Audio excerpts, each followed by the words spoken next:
Kulhydrater. Kulhydrater, eller forsimplet til dagligdags sprog, sukker og stivelse, er noget vi omgiver os med og indtager hver dag som et forsiddende brændstof i vores kost. Sukker og kulhydrater findes ikke kun som tilsætning i vores fødevarer, som i kager osv., men derimod i langt mere omfattende grad en del af de fleste fødevarer som frugt, grøntsager, brød osv. Ordet kulhydrater henviser faktisk til en hel familie af stoffer, som alle har til fælles, at de består af kul, det vil sige karbonhydro, det vil sige vand. Kulhydrater betegner normalt forskellige slags sukker, stivelse og fiber. Derudover er træer, buske og planter, græs osv. også kulhydrater.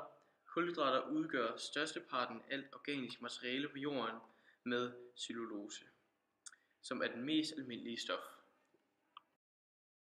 Kulhydrater består næsten udelukkende af tre grundstoffer: carbon, hydrogen og oxygen. Grundstofforholdene kan variere, men ikke meget. Normalt er den molære andel af carbon den samme eller en anelse større end oxygen, og den molære andel af hydrogen er dobbelt så stor eller lidt større end andelen af oxygen. Kulhydraters traditionelle generelle formel er CX H2XOX. Her ses glukose CX H12O6 som et simpelt sukkerstof og deler kulhydraternes generelle formel. Her ses den sekskantede carbonstruktur. De sorte repræsenterer carbon, de røde repræsenterer oxygen, og de hvide repræsenterer hydrogen. Kulhydrater kaldes også for sakkarider. De simple sukkermolekyler hedder monosakkarider, dernæst kommer disakkariderne. Når mange sukkermolekyler går sammen, får vi polysakkariderne, som er svære eller umulige for vores krop at nedbryde. Eksempler: glukose er et monosakkarid, fruktose er et disakkarid og laktose er et disakkarid. Kulhydrater har udover at være brændstof flere funktioner. De fungerer blandt andet som styrkevæv i planter og insekter. Kulhydrater har også væsentlige biologiske funktioner som receptorer og informationsbærere på celle- og vævsoverflader, ligesom bakteriepolysakkarider anvendes medicinsk som vacciner og til plasmaerstatning. Kemisk omdannede kulhydrater anvendes som blødgørende i plastindustrien og som overfladeaktive stoffer. Yderligere fungerer polysakkarider som næringsoplagring med mulighed for hurtig omdannelse til monosakkarider. Når kroppen skal bruge kulhydrat som brændstof til muskler, skal det være spaltet til en simpel sukkerart, der hedder glukose. Dette sker blandt andet i munden, hvor maden tygges og tilføres en række enzymer. I dette tilfælde er det amylase, vi skal have fat i, da det nedbryder indviklede kulhydrater, polysakkarider, som dem vi finder i brød osv. Glukose er det brændstof, du vil finde i blodbanerne. Glukose er et vandopløseligt molekyle.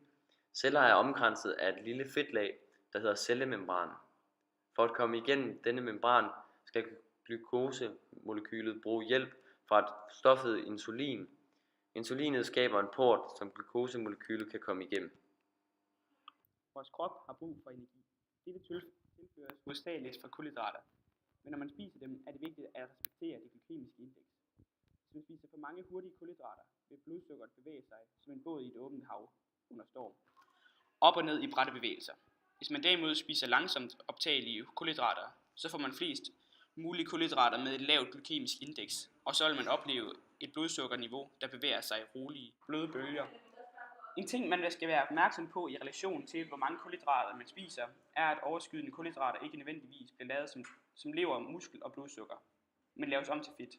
Specielt i relation til meget høj indtagelse af kulhydrater, der er hurtige, vil insulinet medvirke til, at overskydende kulhydrat vil blive læret som fedt. Kulhydrater dannes primært af planter og alger ved fotosyntesen. I fotosyntesen omdannes kuldioxid, vand, ved hjælp af energi fra solen, til kulhydrat, glukose, C6H12O6 og til ilt, O2. Glukose er derefter udgangspunktet for alle levende organismers stofomsætning. Langt de fleste levende væsener bruger respiration som deres metode til at udvinde bioenergi af organisk stof. I respiration bliver kulhydratet glukose C6H12O6 brugt til at udvinde af energien sammen med ilt O2 med spildprodukterne kuldioxid CO2 og vand H2. Påvisning af kulhydrater. For at lokalisere kulhydrater bruges der nogle metoder. Benedicts opløsning bruges til påvisning af glukose. Ved at tilsætte nogle dråber i en prøve og placere det i et kogende vandbad, vil der, hvis prøven indeholder glukose, opstå et bundfald, grønt, gult eller orangerødt. Til indikator af stivelse bruges en opløsning af kaliumiodid.